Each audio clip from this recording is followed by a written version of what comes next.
Si on peut sauver une vie, c'est extraordinaire. On en a sauvé beaucoup.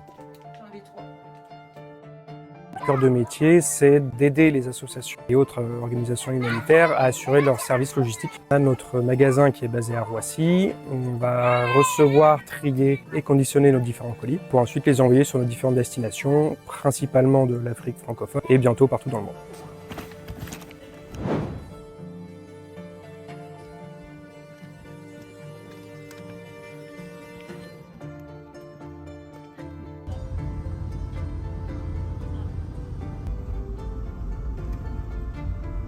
Bon, aujourd'hui, je suis à Epena, dans le nord du Congo. On est en visite de terrain avec l'association ASLAV, avec qui on travaille beaucoup. Donc ASLAV, c'est une association qui mène plusieurs missions au Congo. Ils ont environ 28 centres différents, notamment celui à Epena qui sert de base pour leur consultation avancée.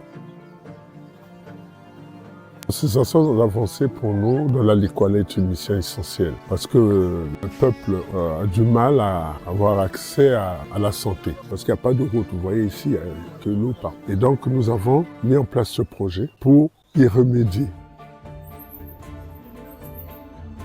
Pallier à ce manque crucial et vital. Ce projet est sous la responsabilité des filles de la charité.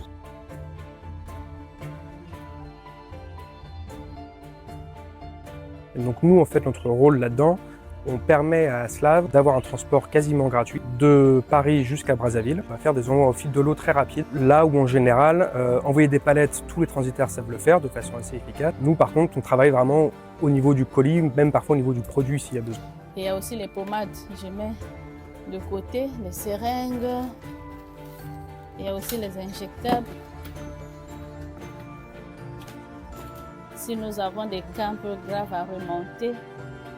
L'ASLAV, c'est une association médicale caritative donc qui intervient dans des situations sur le point de vue de la santé essentiellement, mais aussi à toutes les petites branches qui touchent la santé. Je pense à l'eau, je pense à l'électricité, je pense aux équipements essentiels à la bonne marche et la bonne tenue des projets. Le village où on s'en va, ça s'appelle Ifanga. On s'en va vers la saison des pluies, mais l'eau est très très basse.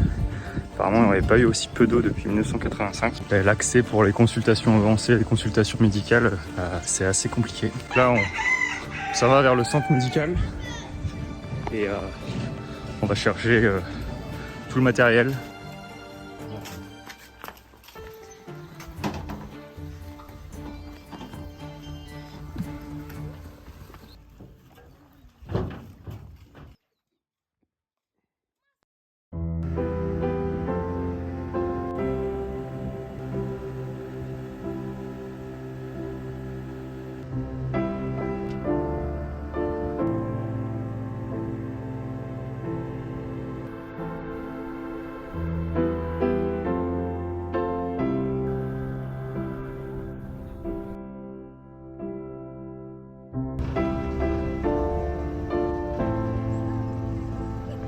Je m'appelle Sœur Ginette, je suis infirmière, fille de la charité, a pour vocation le service du Christ dans les pauvres.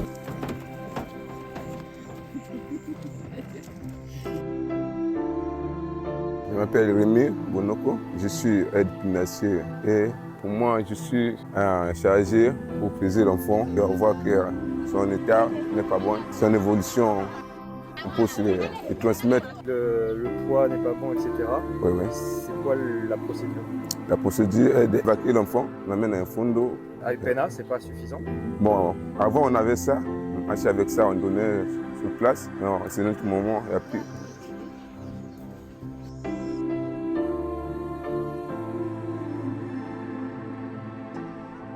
Ça prend plusieurs jours pour faire tous les villages. Oui, oui. On prend une journée par village, une tournée complète, ça fait une semaine.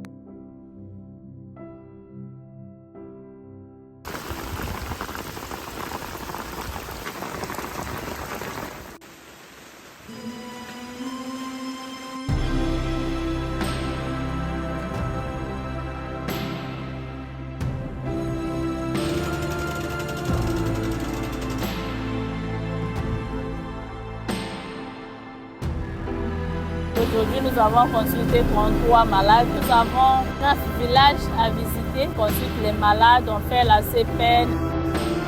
vaccination des femmes enceintes et des enfants de 0 à 2 ans, disons. Les patients que nous évacuons, c'est surtout les patients qui nécessitent l'opération, l'intervention chirurgicale. On envoie des colis dans plusieurs escales à travers le monde. Dans chaque escale, il y a un correspondant local qui est en charge de récupérer les colis. Donc moi, mon rôle, c'est de garder déjà un lien avec ces correspondants, puis aussi de m'assurer que tous les colis arrivent correctement et sont bien destinés à être distribués aux organismes. On se rend compte à quel point les gens sont mobilisés pour venir en aide aux populations qui en ont le plus besoin. Donc, en tant que bénévole, ça fait chaud au cœur parce qu'on se rend compte que les colis finissent par arriver et puis ils sont utilisés et surtout bien utilisés.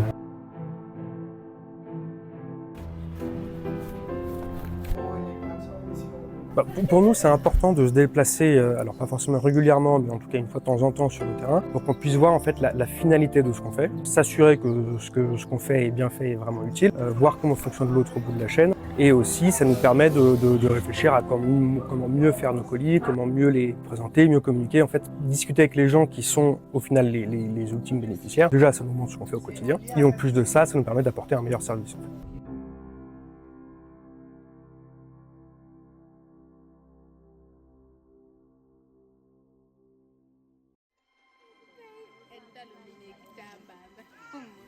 Vacciné contre la poliomyélite, il y a le tétanos, il y a la diphtérie, il y a la méningite, donc il y a 5 maladies à l'intérieur. Pneumocoque, en dehors du pneumo, il y a rotavirus. La logique, la SLAV n'a pas un ceci. La SLAV vient pour appuyer, pour soutenir. La logistique ici est particulièrement difficile. S'assurer de trouver des transports, ça c'est vraiment le plus gros challenge. Après, c'est aussi dans les commandes de médicaments, s'assurer de la disponibilité des produits de santé. C'est absolument pas le cas et donc il faut taper à la porte de tous les fournisseurs, mais on y arrive toujours.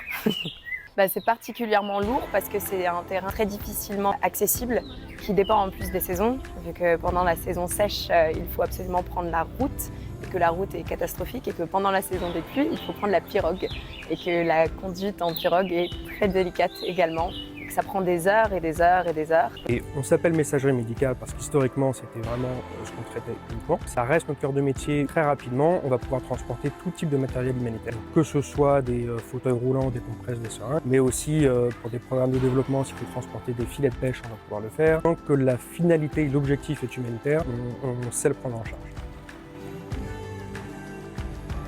Ce qui est prioritaire à envoyer, c'est le camping. Parce qu'il pleut beaucoup, il pleut abondamment ici, il arrive le froid, il pleut toute la journée. Créer des conditions pour que nous ayons la possibilité de nous reposer comme il le faut et pour recommencer le lendemain matin.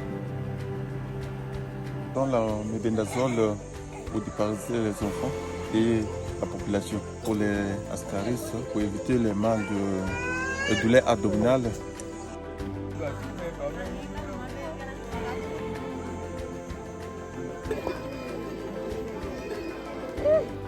Qu'est-ce que c'est ta motivation? C'est ça, aider à sauver des vies. En train de tourner avec Aslav, on a soigné tout un village Baka, le village de Mobaka. Pas mal de pansements, médicaments, on a fait de la vaccination aussi. Voilà, et le village nous remercie.